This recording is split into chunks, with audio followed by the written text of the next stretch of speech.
আরও একবার তোমাদের সবাইকে স্বাগত জানাই আমাদের চ্যানেল কারি টু কার্ডে। আজ গণেশ চতুর্থীর এই বিশেষ দিনে আমরা বানাতে চলেছি একেবারে অরিজিনাল স্টাইলের উকড়িচা মোদক।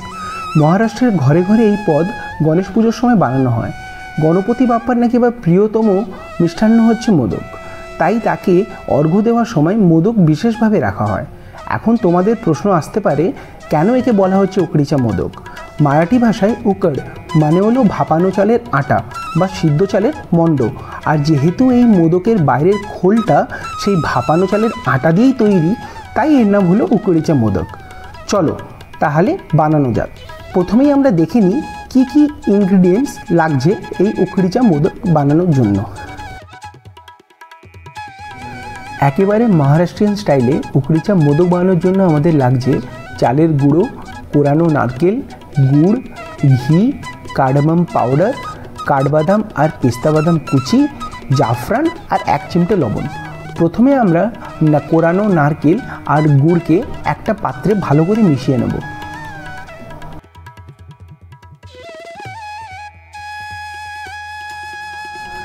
প্রথমেই আমরা একটি কড়াইতে অল্প ঘি গরম করে নেব। যখন দেখবে ঘিটা গলে গিয়েছে, তাতে নারকেল আর গুড়ের মিশ্রণটা অ্যাড করে দেবে।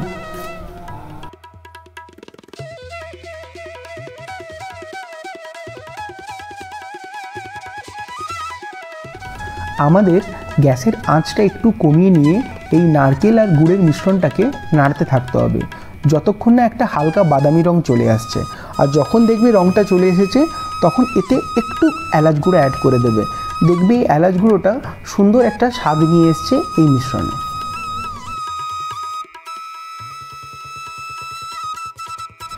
আমাদের একটা কথা মাথায় রাখতে হবে, আমাদের যেমন বাঙালি স্টাইলে আমরা পুর পিঠে বানাই, এই ভেতরের মিশ্রণটা যেন সেরকম চটচটে না হয়, একটু ঝিরিঝিরি রাখতে হবে। এই দেখতে পাচ্ছ এবার রংটা পাল্টে গিয়েছে। এবার আমরা একটা ঘি মাখানো প্লেটে এই নারকেল আর গুড়ের মিশ্রণটা তুলে নেব, আর এটাকে একটু ঠান্ডা হওয়ার জন্য পাশে রেখে দেবো। মিশ্রণটা ঠান্ডা হয়ে গেলে এতে আমরা আগে থেকে কুচো করে রাখা আমন্ড আর পেস্তা মিশিয়ে দেবো। আমরা এইগুলোকে একটু ড্রাই রোস্ট করে নিয়েছি, যাতে এটা সুন্দর একটা ক্রাঞ্চি টেক্সচার নিয়ে আসে মিশ্রণে। এবার হচ্ছে বাইরের মণ্ডটা মানে উকারটা বানিয়ে নেওয়ার পালা। এতে আমাদের একটা জিনিস মনে রাখতে হবে, এখানে আমরা চালের গুঁড়ো আর জলের মধ্যে 1:1.5 রেশিও মেনটেন করব। জলটা একটু গরম হলে তাতে 1 চামচ ঘি অ্যাড করে নেবে, আর যখন দেখবে জলটা একটু ফুটছে, তাতে চালের গুঁড়োটা এবার অ্যাড করে নিও।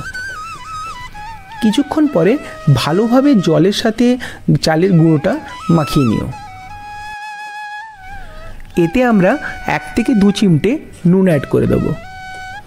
ভালো করে মাখানো হয়ে গেলে ঢাকনা বন্ধ করে 5 থেকে 10 মিনিটের জন্য এটাকে ঠান্ডা হতে ছেড়ে দিও।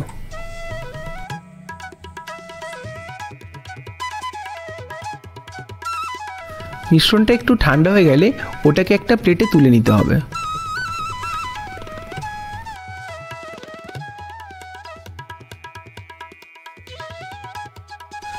থালায় নামিয়ে নেওয়া মিশ্রণটাতে আমরা এতে 1 চামচ ঘি অ্যাড করে দেবো।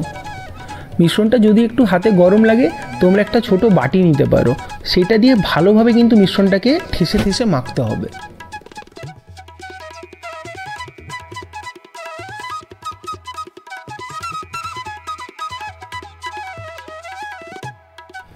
মিশ্রণটা একটু ঠান্ডা হয়ে গেলে হাতে অল্প একটু ঘি লাগিয়ে মিশ্রণটাকে ভালোভাবে কিন্তু মাখতে হবে।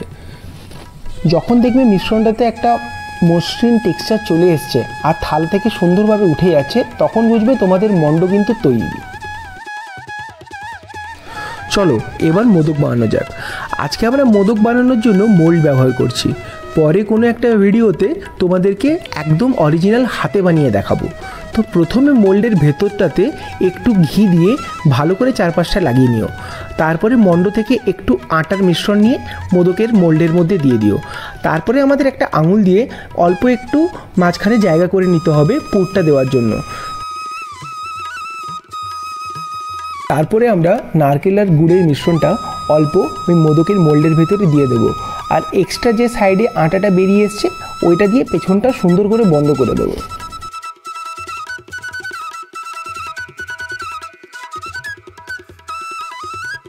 এই দেখো, দেখতেই পাচ্ছ আমাদের প্রথম মোদক তৈরি।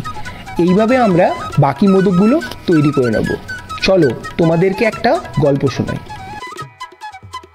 গণেশজির মোদক কেন এত ভালো লাগে সেই নিয়ে আমি একবার আমার দিদার কাছে একটা গল্প শুনেছিলাম, সেটা তোমাদেরকে বলছি। পুরাণে নাকি বলা হয় একবার দেবদেবীরা মহাদেবকে একটা বিশেষ ফল উপহার দেয়, যেটা নাকি আবার জ্ঞানের প্রতীক।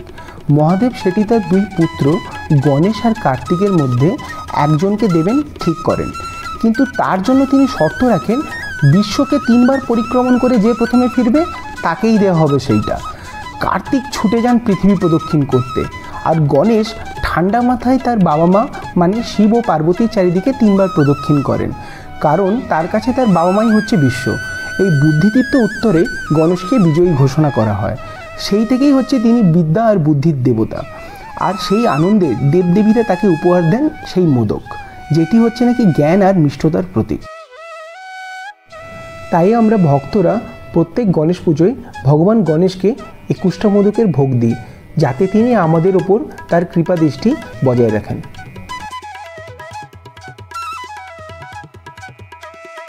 এইভাবে একে একে বাকি মোদকগুলো বানিয়ে নেব।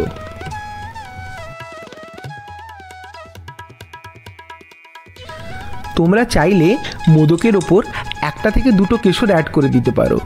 এইটা যখন দেখবে মোদকটা সেদ্ধ হয়ে গিয়েছে, সুন্দর একটা রং অ্যাড করবে এই মোদকের ওপর। দেখো তোমরা, খুব সুন্দর লাগবে দেখতে।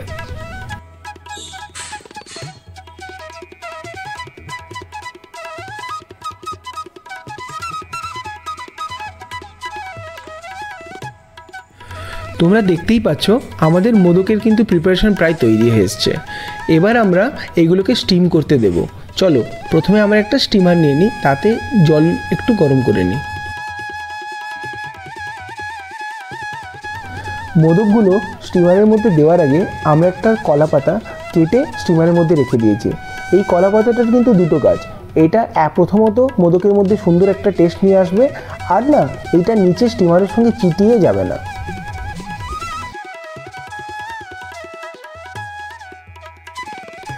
মোদকগুলো স্টিমারের মধ্যে ভালো করে সাজিয়ে দেওয়ার পরে ওপর থেকে একটু জল ছিটিয়ে দেবো, যাতে মোদকগুলো ড্রাই না হয়ে যায়। এরপরে আমরা 10 থেকে 12 মিনিটের জন্য স্টিমারটাকে ঢেকে দেবো।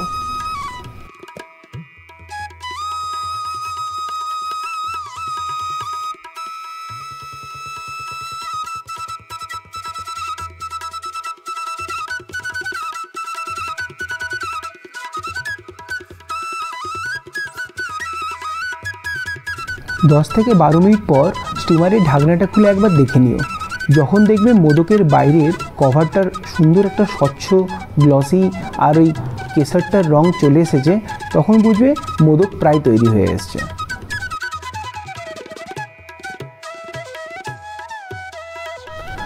দেখতেই পাচ্ছ মোদকগুলো এবার তৈরি। আমরা এবার একে একে মোদকগুলো প্লেটে তুলে নেব, আর বাকি মোদকগুলো একইভাবে বানিয়ে নেব।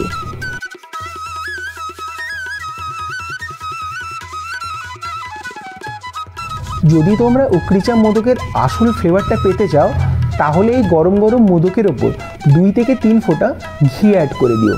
দেখো খুব সুন্দর খেতে লাগবে। তাহলে এই ছিল আমাদের আজকের রেসিপি উকড়িচা মোদক, একদম মহারাষ্ট্রিয়ান স্টাইলে গণেশ পুজোর জন্য একদম স্পেশাল। তোমরা কিন্তু এটা বানিও, আমাদের জানিও কেমন লাগলো, আর আমাদের বাকি রেসিপিগুলোও চেক করো আমাদের চ্যানেলে। আর আমাদেরকে কিন্তু ফলো সাবস্ক্রাইব করতে ভুলো না, বেল আইকনটাও প্রেস করে দিও, না হলে কিন্তু আমরা আবার চুপি চুপি রান্না করে নেব, তোমরা কেউ টেরও পাবে না। চলো আবার দেখা হচ্ছে আরেকটা ভালো রেসিপি নিয়ে। সবাই তোমরা ভালো থেকো, সুস্থ থেকো।